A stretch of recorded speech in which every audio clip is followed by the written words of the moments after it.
And if you're just joining us, welcome here to the launch pad and our continuing coverage of the crew flight test of Starliner. Starliner currently making its first pass back over North America since launch, the International Space Station coming up on the northern part of Africa on a southern trajectory of an orbit. We are now 23 hours, 47 minutes away from scheduled docking.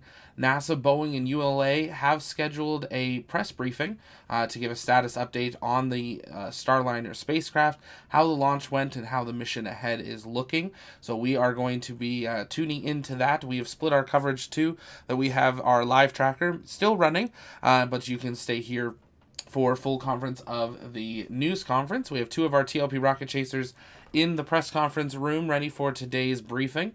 If you haven't yet, though, take a moment, engage that like button, share out the stream, invite people to join us. If you guys have a comment or question you would want to have asked to the panel for today's press conference, you can send that in the chat by tagging us at the launch pad, and if we get an opportunity to ask that, we will most certainly do so. Also, take a moment, share out the stream, and make sure you join us over on the TLP Discord, where our community hangs out in between streams. We would love to see you in there. We're expecting this conference to get underway in just about a minute's time, so stand by as we await NASA, Boeing, and ULA for a mission update on Boeing Starliner's crew flight test.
Good afternoon, and welcome to NASA's Kennedy Space Center in Florida. I'm Antonia Jaramillo, and you are watching the post-launch news conference of NASA's and Boeing's crew flight test mission.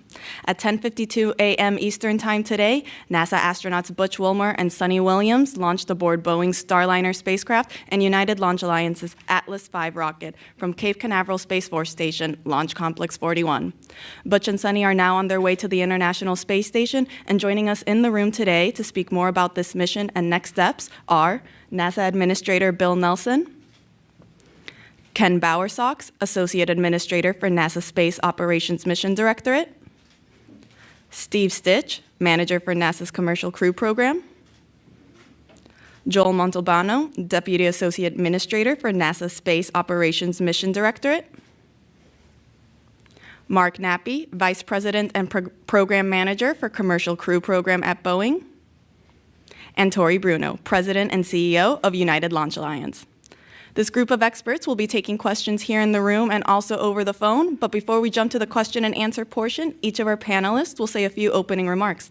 We'll begin with Administrator Nelson. Thanks so much. The first time that a human was launched into orbit on an American rocket was an Atlas V. And the Atlas continued throughout the Mercury program.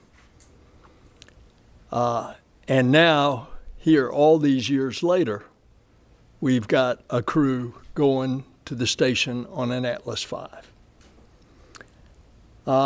It's also interesting that this is the 6th human-rated spacecraft, American. And you think back, there was first Mercury, then Gemini, then Apollo, then the Space Shuttle, then Dragon. Now we have the Boeing Starliner. And next year, we should have our 7th human-rated spacecraft when the crew of Artemis II will launch and circle the moon. So this is another milestone in this extraordinary history of NASA. And I want to give my personal congratulations to the whole team that went through a lot of trial and tribulation, but they had perseverance. And that's what we do at NASA. We don't launch until it's right. And so for Boeing and the ULA teams, the NASA teams, congratulations to all of you. Now, Butch and Sunny do what they do best. They're test pilots. And they're going to test this thing from izzard to gizzard. And they're going to certify it for a rotational basis to send crew to the International Space Station. So now with Dragon and Starliner, the U.S. is going to have 2 unique human space transportation systems. And that, of course, we always like to have a backup. That makes it safer for our astronauts. And that's why we started the commercial crew program in the first place, partnering with U.S. companies to deliver safe and reliable spaceflight at the same time of cutting the cost. So it's different from the old days, but we go with our commercial partners now. And when we expand our fleet of spacecraft, what we're doing is expanding our reach to the stars. And that will be true of the Artemis program as well, where you will have 2 landers that will be available to the NASA crews to go down to the surface of the moon. So this is a special moment. It's another one of those great markers in history. And it is a program that what NASA does is hard. Space flight is hard, but it's worth doing. So my congratulations to the team, and do you want me to turn it back to you or turn it over to Sox? We can go ahead and hand it Ken over. Bauer Sox, our Associate Administrator. Thank you, sir. Great words. It's great to be here with you today. Thanks to all of you for being here with us. Thanks for hanging in there with us as we've worked a few issues over the past few weeks. I know it's really easy to lose patience as you're waiting for launches to happen. But as I said before, good things are worth waiting for, and I hope you agree with me that today's launch was definitely worth waiting for. It was beautiful. It was great to see the smiles on Butch and Sonny's face as they were getting close in the count and hearing their voices after they were safely on orbit. It was also really impressive to watch the NASA, Boeing, and ULA team as they work through the issues over the last few weeks. It's easy to get impatient. It's easy to get tired. I was so impressed with the professionalism of the whole team and the way they kept their priorities in the proper order and made sure that we were really ready to go today. There's a lot ahead of us. The crew has a lot of test flight objectives. We need to get them to station. We have some work there at station, and then we have the return. And there are a lot of different things that the program will be working through as they go through each of those phases, and they'll talk more about that. But I'm really looking forward to seeing 2 U.S. vehicles at the International Space Station. I know Butch and Sonny will probably get a kick out of that if they get a chance to look out the windows and see a Dragon there, see a Starliner there. It's something that I think all of us should be proud of and that I'm personally looking forward to. We've got a prescribed landing date that goes along with this launch date. I just want to emphasize that nobody should get too excited about that date. We have to have a lot of conditions that are just right before we bring the Starliner home, and we're going to wait till the conditions are right and we've accomplished the test objectives before we do that. So we may see, some additional time elapse before we actually bring them home. But the reason we'll be doing that is to make sure we gather all the data we need to gather and to make sure that it's the right day to bring Butch and Sonny back to Earth. And now I want to turn it over to Steve Stitch, the Commercial Crew Program Manager. Yeah, thanks, Ken. Appreciate it. It's great to be here today. It's great to see so much interest, and boy, what a heck of a day it was today. So proud of our entire team who've worked so long to get Starliner to this point. Congrats to the ULA team, United Launch Alliance, Tori and his team. You know, the Atlas did a great job today getting Starliner, Butch and Sonny on orbit. It's a very smooth ride. Congrats to Mark and his team for all the great work to get the vehicle ready, operating the vehicle, getting it ready, and thanks to Joel as well in the space station program, for supporting us. And we got some pretty good objectives to do when we get to the station in about 24 hours from launch. Today was just a great countdown. It was nice to get into a countdown again. The weather was very good, probably as good as you could ever ask for in Florida. We got through the countdown. We checked manifold 2, port doghouse, helium leak. That was right where we left it when we had the countdown on June 1st. No change in the leak rate at all. It was about half of what we had experienced back on the May 6th attempt. So that's going to be very manageable on orbit. All the other manifolds are doing really well. The ULA system, the ground system did a phenomenal job. Clicked through the countdown, very smooth countdown all the way through. And then, of course, we got the vehicle launched and a very smooth ascent. The rocket did a great job. We did a couple burns today already. The first burn, called the orbit insertion burn, about 31 minutes after launch with 4 of the orbital maneuvering and control thrusters. That burn went well, and we did a phasing burn about 12:07 Eastern time, and that went great as well. The only thing that we are watching a little bit is, we use a system called a sublimator to provide cooling during the launch phase and during the landing phase. And what that does is it creates a block of ice, essentially, and then that ice, as heat is passed into that ice block, that ice, a little thin layer of it turns into a vapor, and that rejects heat away. We used a little bit more water than we expected during the ascent. We have a backup system where we can go ahead and refill the sublimator tank. It was good to get this data and for this flight and understand it. The team let that sublimator run a little longer to collect some data. Once we got on orbit, we handed over to the radiator system for cooling. That's in the service module. That system is doing well. And so for the rest of the day, really it's about checking the spacecraft out. We will check out the NASA docking system and extend that ring and check it out today. We'll check out the rendezvous sensor system that will be used tomorrow for the rendezvous. Really important system. We'll get that checked out. And then we'll check out there's a camera that Butch and Sunny will use to monitor the approach to station. Tomorrow we'll check that system out. And then there's a whole host of other checkouts that we'll do today, some what we call operational checkouts to manually fly Starliner. So Butch and Sunny will maneuver to an attitude for communications. They'll maneuver to an attitude for to charge the batteries and practice doing that. They'll check out some of the hand controllers and the rotational hand controller and the translational hand controllers that we have. So it's really a big checkout day, and really the purpose of this is to learn all we can about Starliner. As Ken said, the major objective really is to get into crew rotation flights with this flight. So we're all set up for docking tomorrow. 12:15 Eastern is the docking time.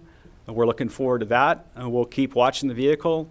Today is a big step, but it's one step of many steps in this flight test. We'll take it one day at a time. Thanks for your interest, and I'll turn it over to my good colleague, Joel Montalbano. Thank you, Steve, and thank you for joining us today. A historic day, an awesome launch. A huge congratulations to the Commercial Crew Program, the International Space Station Program, the Boeing team, United Launch Alliance, our international partners, and everybody who's been involved in this mission. Just a beautiful launch, and we look forward to an outstanding mission. As Steve said, we'll be docking tomorrow just after noon Eastern time, 12:15. We'll start integrated ops with the International Space Station around 9 a.m. Eastern time. This vehicle will dock to the forward port on the International Space Station. And as you heard from Steve and Ken, the real main purpose is to check out the vehicles. So the prime focus of Sunny and Butch when they're on board the International Space Station is to check out the vehicle. As they have time available, we have some space station tasks for them to do. But just an awesome way to start the summer. You know, we continue to be busy. We just had a progress docking this past Saturday.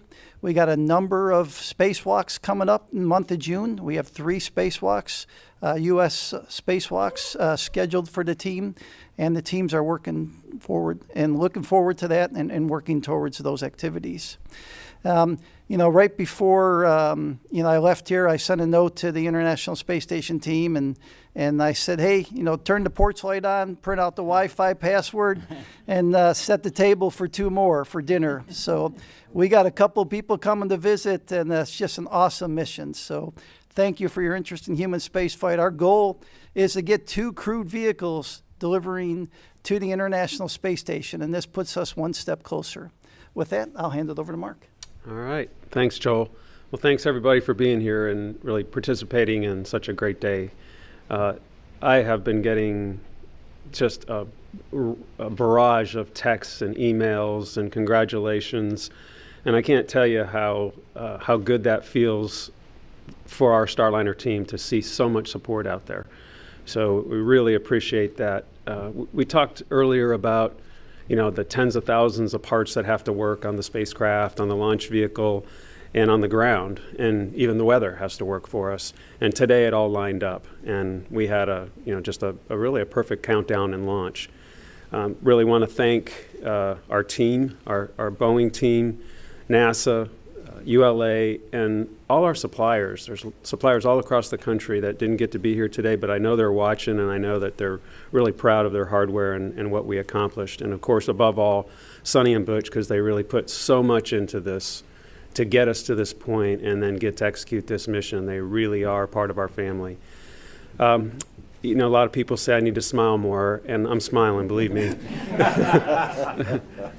But it's a little bit of controlled emotion because there's a lot of phases of this mission, and we just completed the first one.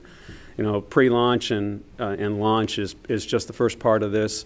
We now have to get to ISS. We have to dock. We have to do docking ops. We have to undock. We have to do re-entry, and we have to land. So each one of those phases we're going to really pay very, very close attention to, and our team is really focused on that. So that as we go through each piece of the mission, there's flight test objectives that we're going to go accomplish. And we've already started that, and Steve talked about a couple that we have in front of us to get to docking, and that's where our team is really going to be focused. This is a test flight. We've talked about this a number of times, and we're going to probably experience a few things that we got to go look into, and we'll do that, and we'll talk to you about them as time goes on. But we're going to learn from this, and we're going to have a great experience. We're on orbit with Butch and Sonny, and it's been a long time coming, and we're really, really proud of the team that got us here. Again, thanks to everyone for participating in this and getting us to this point. Thank you, and I'll turn it over to Tori. Thank you. Well, as you all know, this is our first time, and the bird made us work for it a little bit. Today we had a very quiet count, a dead nominal flyout, and I'm not allowed to release our orbital insertion accuracy bullseye yet because it's preliminary, but that might be the best one we've ever done. After we separated, Administrator Nelson and Pam Milroy turned to me and said, does this feel any different, Tori? Yesterday I knew that I have come, I'm coming up on 450 personal launches. Pretty sure I'd seen everything, but I have to tell you there is absolutely nothing like this, and we are very, very proud to join this human spaceflight community. And I also have to acknowledge the very important contribution of Tony, because she showed me this morning that today, for the first time in this sequence, she had worn her lucky astronaut earrings, and then look at the result. So thank you very much. Proud to be with you all. Thank you all for those opening remarks. We're now going to open up the floor to questions to media here in the room and over the phone. As a reminder for those joining over the phone, you may press star 1 to ask a question. Let's start here in the room with Joey Roulette right there. Thanks, Joey Roulette with Reuters. For Steve, you said you guys aren't tracking anything right now. Was the launch and deployment up until right now completely perfect? Did everything look fine besides the single thing you mentioned, or did anything happen that was off nominal? And for Mark Nappy, this obviously is a crucial moment for Boeing, and the mission's not over yet. But if you can speak a little bit to the broader kind of goals that the Starliner program plays for the company, if everything goes as planned, what does that mean for the company, and how do you guys move forward from that? Thanks. Yeah, so far we're really not tracking hardly anything. There was one temperature sensor that was showing a little warmer than the other sensor in the cabin, so it's near a light. So the team basically disabled that sensor from providing feedback. That was about the only thing that the team worked. And then again, the sublimator usage, the water usage. Water in space, if anybody followed the space shuttle program years ago, we used something called a flash evaporator system, where we flashed water into space to take heat away from the coolant loops, and that was a problematic system that would freeze up and have funny. So anytime you use a system with water in space and you've got ice and liquid and then the vapor of steam, it's very tricky. So I think we're going to learn a little bit about that system. We have this refill capability we'll use to fill the system back up before we come home and land. But other than that, so far the vehicle's been doing well. And really the purpose of these checkouts is to understand the vehicle better, and then we'll look at the data in real time. We'll have a review every day of the spacecraft. We'll have one tomorrow when we get back to Houston. But so far the vehicle's doing great. Means a lot to us, and the program means a lot to Boeing. My boss was here today, my boss's boss was here today, and my boss's boss's boss was here today. So obviously it means a ton to us. This is the first step, of the mission. I said we got to go through these phases, and then when we get back, it's about certification. It's finishing up the certification so that we can be certified for the Starliner 1 mission, and it's getting that hardware ready for the Starliner 1 mission, and then getting a spot in the manifest with Joel and Dana and Steve on ISS for that Starliner mission. So that's really our focus for the next year is to get those things behind us. Thank you. We'll go ahead and take this lady right here in the second row, right up front. Hi there. Kristen Fisher with CNN. Big congratulations to everyone on a successful launch. Mark, a question for you and one for Joel, I believe.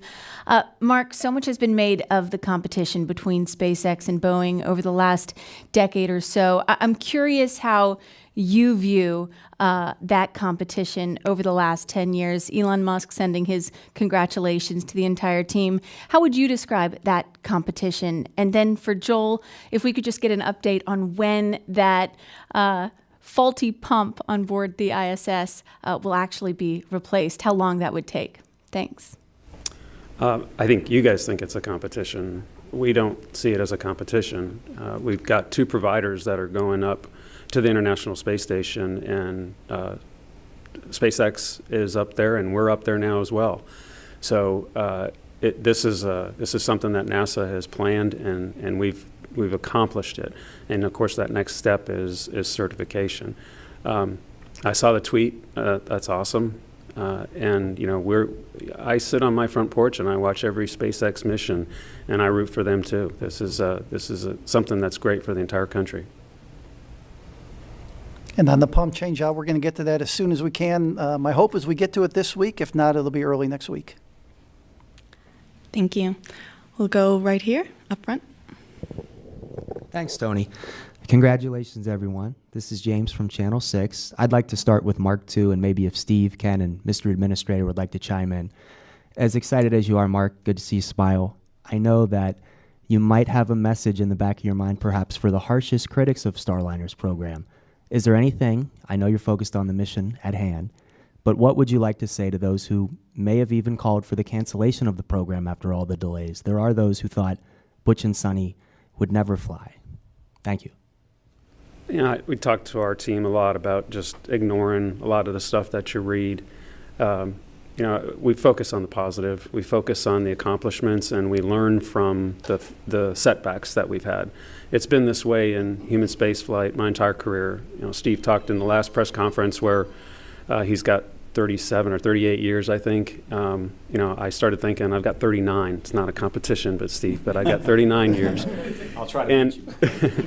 And I think about, you know, over the years, you know, how many bad headlines I've read about the shuttle program, International Space Station. And then I look back at those programs and look at how successful they were. You know, we had an incredible run with the space shuttle, and arguably we put the most incredible, fantastic engineering feat ever with assembling the International Space Station in space. And you know, someday we're going to be looking back at this program the same way.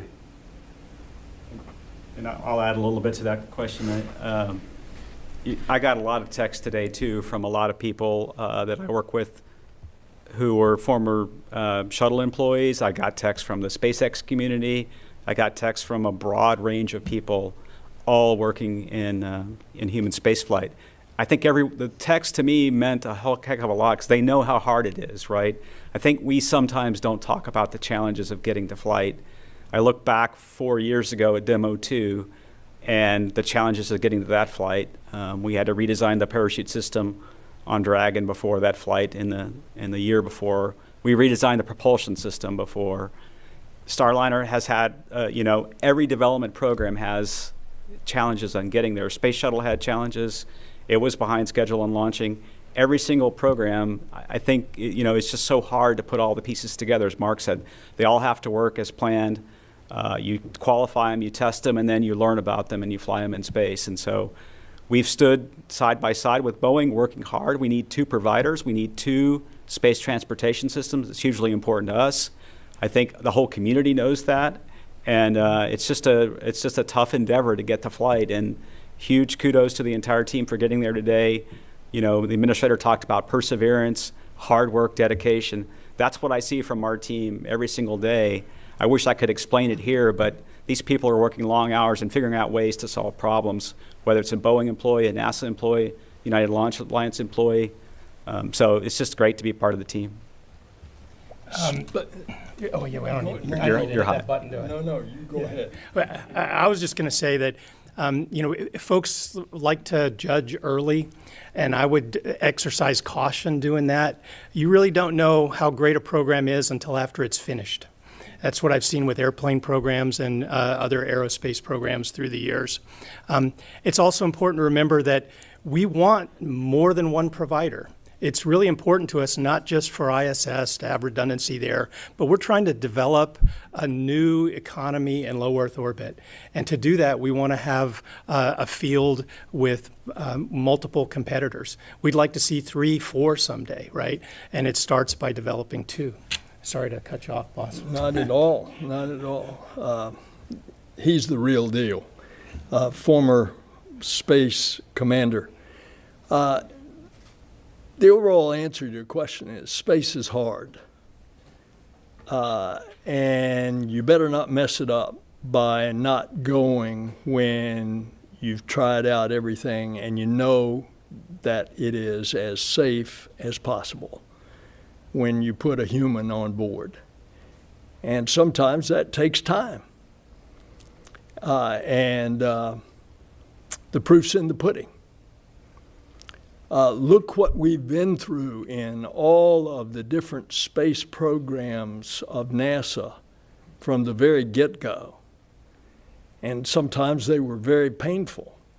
And when we didn't get it right, because mistakes were made, we, the entire country, suffered.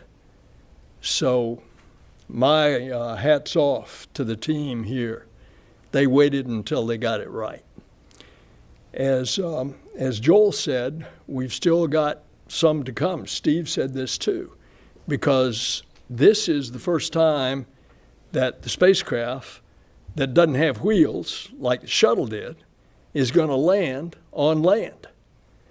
And it's going to come down in the Utah desert as the primary site. And so this is a whole new adaptation. So they waited until it was right. Thank you. Well, we'll take it right here up front. Yusuke Tomiyama, the Yomiuri Shimbun, Japanese Daily. My question is for Senator Nelson. You mentioned further lunar exploration in your first remarks, so I'd like to ask you, apart from Starliner, China's lunar probe successfully collected samples from far-side moon surface for the first time. So what do you think on this achievement, and do you have any plan to collaborate with China for science research of these samples? Thank you. Did you specifically ask at first about Chang'e 6 that landed on the far side of the moon? Okay.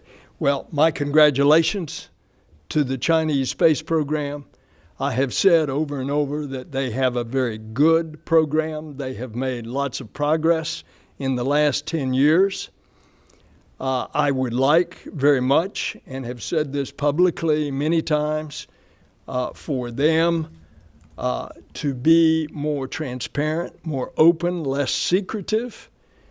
And yes, we need to cooperate on things. The one thing that we did cooperate on was deconfliction in Mars orbit. But there are plenty of other opportunities for deconfliction and cooperation. And I would welcome that. But of course, today, and I respect your question, today is about the Boeing Starliner. All right, we're going to take some questions over the phone. First up, we have Michael Sheets with CNBC. Hi, everybody. I believe my question is best answered by either Steve or Mark, but for the 25 hours after launch, we're not going to have onboard live views or even delayed views of the crew like we've seen with Dragon, even going back to using TDRS before. So curious as to why that is. If there are onboard cameras, is this a matter of cost that we can't bring this feed back down until the International Space Station is reached by Starliner? Appreciate any clarification here. Yeah, we do have a camera on board, a system called Mustang. It is not active for live feed during flight, but once we do get to station, we'll get feed, and of course when we get back down, we'll be able to get all the video. We are looking at being able to provide live feed in flight, but that won't be for a couple of flights. All right. Next up, we have Micah Maidenberg with the Wall Street Journal. Hi, thank you so much. Mark and Steve, is it possible to say how many out of the, I believe it's 87 test flight objectives are already kind of crossed off, given where the mission is just right now? And could you describe just what are one or two of the more higher risk moments from here on out? Thanks so much. So, yeah, it certainly is possible to cross off all the flight test objectives, but I don't have those numbers in front of me. But I can kind of give you a little bit of a summary of what they look like. There's a little bit of manual flying that would like Butch and Sonny to do with the hand controllers. That'll happen here in the next day. And then there's a lot of, I'll call them ergonomic types of flight test objectives. How do the seats fit? How do the suits work? How do the displays look? And and there's numbers that are associated with all those things that I just rattled off that add up into the 87. And then of course when we get close to docking, we'll do some more. And when we get docked, there's additional ones as simple as how does the cargo come out and how does the cargo go back in? Those are the types of flight test objectives that will be satisfying. Steve? Yeah, I think Mark said it well. We don't have the exact number today because they're happening as we speak here. Maybe we could talk a little bit about what we've accomplished after we dock. The big things coming up. Obviously, docking is a high interest event when you're bringing two vehicles close to each other, like Starliner as it approaches the forward port of station. That's a huge, big event for us. A very integrated event between the Starliner flight control team and the International Space Station flight control team.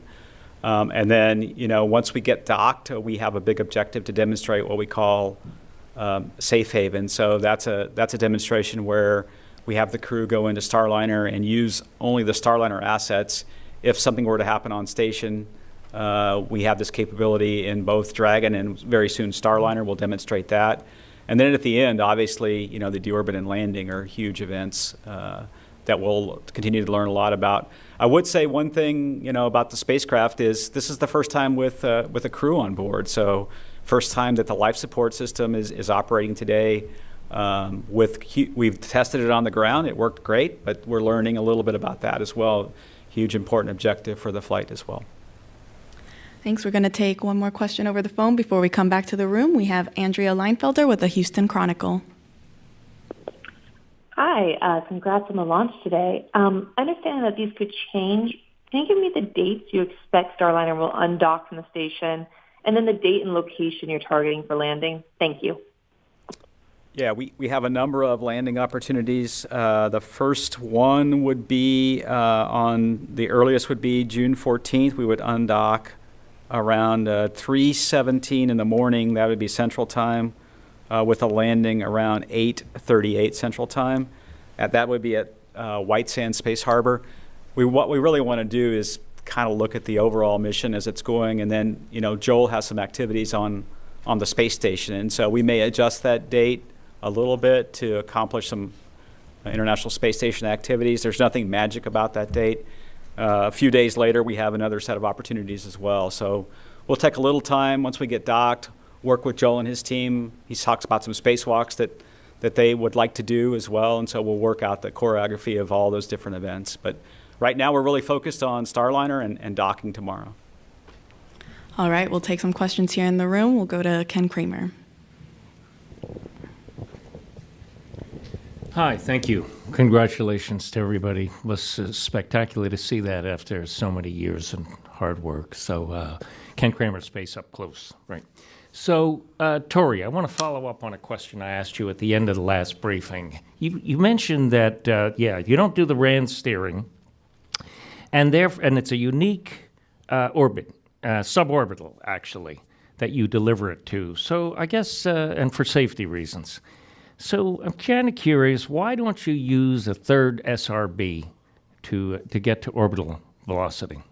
Oh, sure. Great question. So for those of you who are not familiar with it, RAN steering, right ascension ascending node, is a guidance technique that allows one, if you have enough energy and the guidance algorithms to pull it off, to give you a larger launch window when you're going to a target like the International Space Station, which is an intercept target, because there is only one perfect instantaneous moment to go for the least energy. That technique allows you to go early or go late, and then without wasting very much energy, re-intersect onto that ideal path.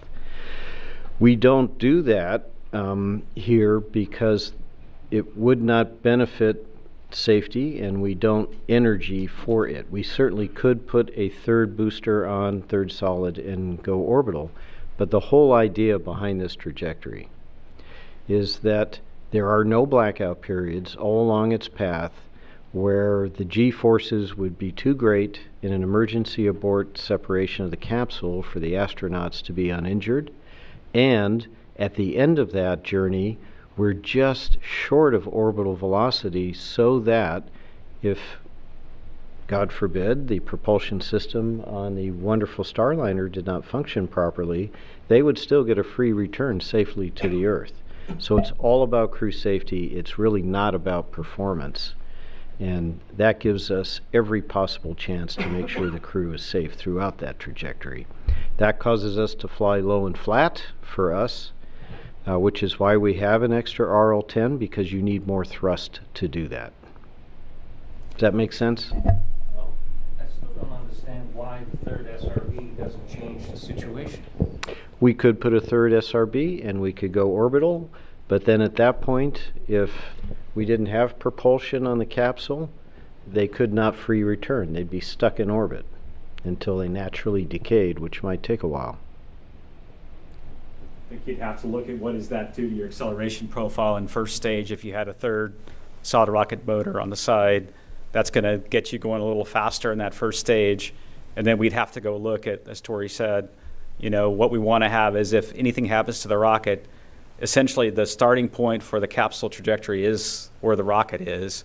And so you have to look at the Gs and the heating and the heat shield on the way on the other side. So it's all optimized for the two solid rocket motors, for crew safety, for aborts, and then you essentially have almost a free return back to even Edwards Air Force Base should we not be able to do any of the burns. There's a small burn you could do to get to Edwards, and then on the second orbit also you could go to Edwards Air Force Base as a safe landing, as a contingency site. So. Thank you. We'll bring it over here to this gentleman. Hi, thank you. Sawyer Rosenstein, NSF. I guess for Joel or Mark, kind of continuing off the other question there, what would be some of the test objectives that might influence whether or not you go beyond the week docked to the ISS? Is there anything in particular that would benefit from that extended time, or that would require extended time that you could do if you stay docked? To me, you got to check out the system and see what the system gives you, right? And so if we see something that wasn't as expected, and we're like, hey, another day would allow some extra time to go look at that system, then we'd stay. I mean, there's not a specific list of, hey, these 10 things are going to require more time. It's more watch the system, see how it operates, and if it requires more time, we have more time. Thank you. We'll toss it to Lauren Grush. Lauren Grush with Bloomberg. I think my question is for Steve or for Mark. You mentioned that you weren't really working any issues, but I am curious how this flight is comparing to the experience of the uncrewed test flight that you had and the issues that were experienced during that mission. Do you feel confident that those problems have been resolved based on what you're seeing with this flight? I can start off, obviously on orbit flight test 2, the uncrewed flight. We saw some OMAC thrusters that that failed off during the orbit insertion burn. Today, you know, that first burn, I was really excited to watch it. I think it was like about 72 meters per second. I'm an old trajectory guy, so I kind of like burns, but all 4 OMACs fired in each doghouse. The control was just perfect. Those did really well. I didn't get to see the second maneuver, which was the phasing burn, but that went really well. So we had a couple things, you know, happen early on that we've seemed to gotten past with. I know Mark's talked about, you know, we think the leading cause of those failures was a little contamination in some of the propellant lines in those doghouses that they failed off. It was all in the same doghouse, actually. So far, the OMAC burns, these are pretty good-sized thrusters, 1,500 pounds of thrust. Those have gone really well, and I'll see if Mark has anything to add. Yeah, we had our cooling system had a little bit of a freeze up on OFT2. We had worked on that by removing some filters so that it would operate a little bit more smoothly. Of course, we didn't have crew on OFT2, so that contributed to the problem. There wasn't as much heat in the crew module. And this time, it appears everything's working fine, so I think we have that problem licked. Thank you. We're going to go back to the phone. We have Mike Wall with Space.com. Thank you all for doing this. And yeah, I'd just like to say congratulations on a successful launch and a successful mission so far. Just a quick question, maybe for Mark or for Steve. Have you heard much from Sunny and Butch about Starliner and like how it's handling and what are their thoughts about the spacecraft so far? Steve, I haven't heard anything at all. I've been busy preparing for this and a little bit of celebration. Yeah, I have not either. I know they were going to call down, you know, I talked about some of the things they were going to do, some of the manual maneuvers in the hand controller checkout, rotational hand controller and the translation hand controller, and they were going to call down to the ground, I think probably about right now during this event, and so we haven't really heard too much from them. They've been really focused on, you know, clicking through a bunch of objectives, getting the spacecraft set up for orbit, doing the maneuvers we talked about, and doing the checkout. So I don't know, but we'll get some information from them later today. Next up, we have Issam Ahmed with AFP.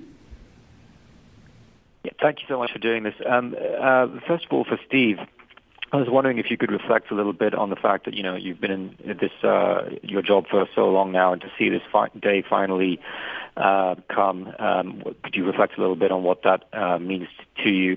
And for Ken, specifically, I think you mentioned earlier in the call that you might like to expand these commercial providers to 3 or 4. Could you sort of go into further details about what you meant by that? Because I hadn't heard about that before. Oh, and finally for Steve, if I could sneak in one more. Regarding the sublimator, you're pretty confident that you'll have enough water backup for the landing? Thank you so much. Yeah, I'll take the first question. You know, I just felt really proud today of the team. Having been with the team for 8.5 years now as the deputy program manager, I see the hard work of the team and just felt, you know, a sense of accomplishment from watching the team work so hard, of getting this first step done, of getting Butch and Sunny on orbit, getting a couple burns executed. It was a bit of an emotional time for me because you just see how hard people work and they put their blood, sweat, and tears into it every day of their life. Sometimes their families, you know, suffer as they work nights and weekends on analyses or resolving challenges, and just super proud of the entire team. When I say team, I talk about the NASA team, the Boeing team, United Launch Alliance team, the Space Station Program team, and as Mark mentioned, we get to work with a lot of suppliers as well on the NASA side. These people are committed to human spaceflight. They know how hard it is. They know what it takes, and I was just super proud of the team. Yeah, when it comes to the additional providers, you know, we work with other providers in addition to Boeing and SpaceX and the Dragon and Starliner teams to help them as they're thinking about someday building crew vehicles or converting their vehicles to crew. But we don't have any procurement in place to do that, nothing where we're going out trying to buy additional services at this point. But I would love to see the low Earth orbit economy grow so much that we need all those vehicles, right? So that was behind my statement is I would like to see that growth in low Earth orbit so that we see this vibrant activity with lots of different launches with lots of different vehicles someday. I think there was a second question I failed to answer on the sublimator. There is a refill kit, and it's able to refill the tank. Essentially, you carry up some spare water, and there's a connector hose that hooks up to the system, and that should provide all the water we need for the landing. So. Thank you both. We'll now head back to the room. We have Manuel Masanti over here.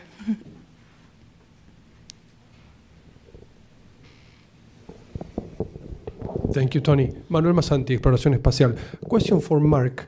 I understand that Boeing has 2 operative capsules right now, Calypso in orbit and another one preparing for Starliner 1.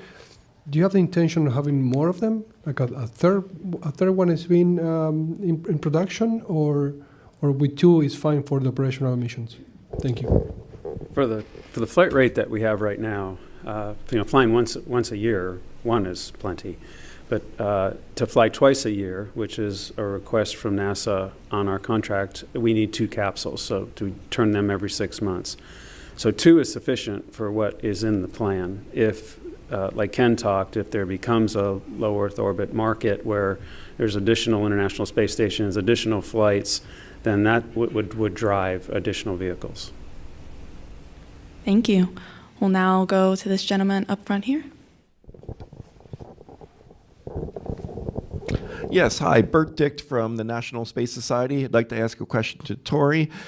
You mentioned this is your first crewed launch of a spacecraft, and obviously you'll be going through your processes and procedures as you prepare for the next one, but any initial impressions about everything in terms of this flight?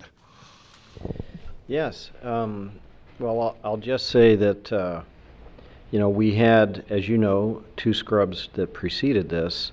And they were routine issues that, we'll be able to take corrective actions for and be less exposed to that kind of issue going forward. So it gives us a little bit more focus on launching on time as well as mission success. I was proud of my team that they took no shortcuts. And throughout this process, we kept focused on Sonny and Butch because that is a more precious payload than we have ever flown before. So yes, like the Starliner team, like the NASA team, every mission is followed by, a hot wash and lessons learned and improvements going forward. Thank you, Tori. Next up, we have this lady right here up front. Gina Sinceri, ABC News. I'm not sure who would know the answer to this. Did Butch and Sonny say anything on the ride up to you or any response? Sorry, who was the question for? Did Butch and Sonny say anything? Is that what your question? Right. Did you get any feedback from them on the experience going up? I didn't copy anything on the comm loops. I mean, they were professional test pilots on the way up, looking at the various abort boundaries and looking at the systems. And, you could tell they were excited and ready to go. We heard their remarks before they lifted off. And so, no, I don't think they said much. I can imagine their faces when they got in orbit and, in 0G, and just imagine how excited they were congratulating each other to be in space. And after participation in this whole development of Starliner. So. My guess is they never lost their smile. Yeah. They did congratulate Tori for becoming part of the Human Spaceflight Club, which I think we need to cut his tie or something. Yeah, that's true. Yeah. Thank you. We'll now go back to the phone. We have David Denault with About Space Today. Good afternoon. And I guess it's not maybe a coincidence that both the administrator and the associate administrator are sitting next to each other. But gentlemen, each of you had a unique experience. STS-61C and STS-73, long delays. How do you put yourself in like Butch and Sonny and all of their delays? What was that like? Okay, well, first I'll say that the administrator and he actually has the record because he did it first, but they scrubbed 6 times on his launch, and on one of my launches we scrubbed 6 times. So Bush and Sonny, they didn't come anywhere close to that, right? They were in quarantine probably longer than I was because of the distance between their scrubs. But what I found with each one of my scrubs was we were a little more relaxed, a little more prepared, and we got a little more rested, and we were really good at strapping in by the time we got a few under our belt. I don't know. What about you, sir? Same thing. At least the weather was not a concern for the 3 times on Starliner. The weather certainly played a big part with regard to some of our scrubs. So, yeah, it gets old hat when you strap in, and it's just another day at the ranch. Thank you. We can now take one more in the room. We'll go to Will Robinson-Smith right there. Thank you, Will Robinson-Smith with Spaceflight Now. Appreciate the time and congratulations again. Question for either Ken or Steve. Assuming that everything goes well with the rest of this mission, you get back, you get through the data, and you press on to Starliner 1 next spring, has a decision been made on the seat swap agreement with Roscosmos and their cosmonaut and how that flight situation will work in 2025? Thanks. Well, on the seat swap agreement, I'll talk about that, and Steve can talk about the other part. Our Russian colleagues want to get more data and see how this mission goes, and then we'll talk with them. They've said previously that they want to see 3 crewed flights before they're ready to do a seat swap. So we need to work through that with them, and Joel might have something to add there. He's been working that when he was the ISS program manager. Yep, we already have 1 seat on the Dragon mission, but the plan is to get to do the crew swap on both vehicles as quickly as we can. And so, as Ken said, we'll be watching this mission, taking lessons learned, and then as quickly as we can, we're going to be putting that in place. Yeah, and our goal is to, once we get the flight back, get Butch and Sunny back landed safely, evaluate the data, complete the certification that Mark's talked about, and then, we'll get Starliner in the rotation as soon as we can. Thank you. We have time for one more question here in the room. All right, we'll go to Jeff Faust right there. Jeff Faust of Space News. Probably for Steve or Mark, just to follow up on an earlier question about video from inside the capsule. How long after Starliner gets to the station will you be able to bring back some of that video? I think there's a lot of interest, maybe even expectation to see what it's like inside Starliner. I don't know the answer to that. I'm not sure, Jeff. I know we'll have to downlink the data. It's all recorded on board Starliner, and then I assume we'll get it down within a day or so of docking. But I don't know the details of that, so I apologize. We'll make sure to get that information for you, Jeff. Thank you all to our panelists, and thank you to all the media. That's all the time we have for today, but we want to thank everyone for taking the time to ask their questions and for our panelists for answering them. Starliner is scheduled to dock to the forward-facing port of the station's Harmony module tomorrow, June 6th at approximately 12:15 p.m. Eastern Time. You can follow along starting at 9:30 a.m. on NASA Plus, the NASA app, and YouTube. And here's a look at the highlights of this historic day. Thank you, and go NASA, go Boeing, and go CFT. Here are the aspects. And if you're just tuning in, this was a media conference and a mission update with the experts and directors of NASA, Boeing, and ULA following a successful flight of Starliner. Butch Wilmore and Sunny Williams are now in orbit, beginning their journey to the ISS, with docking expected just under 23 hours from now. This live coverage of the mission update's ending, but our 24/7 live track of Boeing Starliner CFT is underway, with live views inside Houston Mission Control, 2 cameras from the ISS, live tracking of the ISS's position, and commentary updates as we get them, so make sure you head on over there. And make sure to subscribe so you never miss another live launch coverage, docking, undocking, or return to Earth. That's going to do it for our TLP live coverage of today's mission update of Boeing Starliner from our TLP Canada studio. My name's Zach, and we will see you next time as we continue to follow Starliner to the International Space Station. Go Starliner, go Butch Wilmore, and go Sunny Williams.